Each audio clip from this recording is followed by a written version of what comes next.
శరత్ చంద్ర కేపీతో నా చెల్లి మీరా ఏ శిక్ష వేసినా నేను ఆ శిక్షని అనుభవిస్తాను అని అంటూ ఉండగా మీ చెల్లికి నేనేం చెప్పలేదే అని కేపీ అనడంతో శరత్ చంద్ర షాక్ అవుతాడు.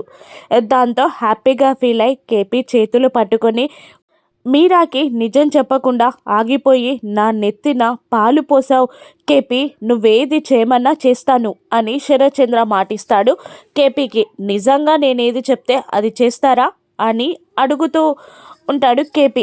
చేస్తాను అని అంటూ ఉంటాడు శరత్ చంద్ర.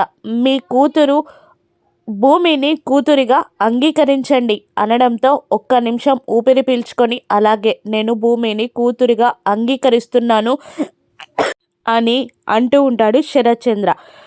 గగన్ బయట కార్ దగ్గర నిలబడి ఉండగా భూమి పరిగెత్తుకుంటూ వచ్చి నైట్ డ్రెస్లో ఉన్న గగన్ని వెనకాల నుండి బావా అంటూ హక్ చేసుకుంటుంది. కానీ గగన్ కోపంగా ఉంటాడు.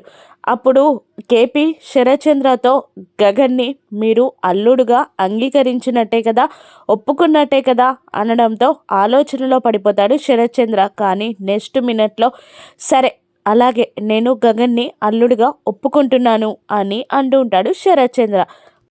గగన్ని వెనకాల నుండి హక్ చేసుకొని భూమి ఏడుస్తూనే ఉంటుంది. కానీ సూర్యని భూమిని అపార్థం చేసుకున్న గగన్ మాత్రం రియాక్ట్ అవ్వడు. గగన్ని అల్లుడిగా శరత్ చంద్ర అంగీకరించాడని తెలుసుకున్న అపూర్వ ఏం చేస్తుంది? భూమిని గగన్ యాక్సెప్ట్ చేస్తాడా? ఇంట్లోకి రాణిస్తాడా?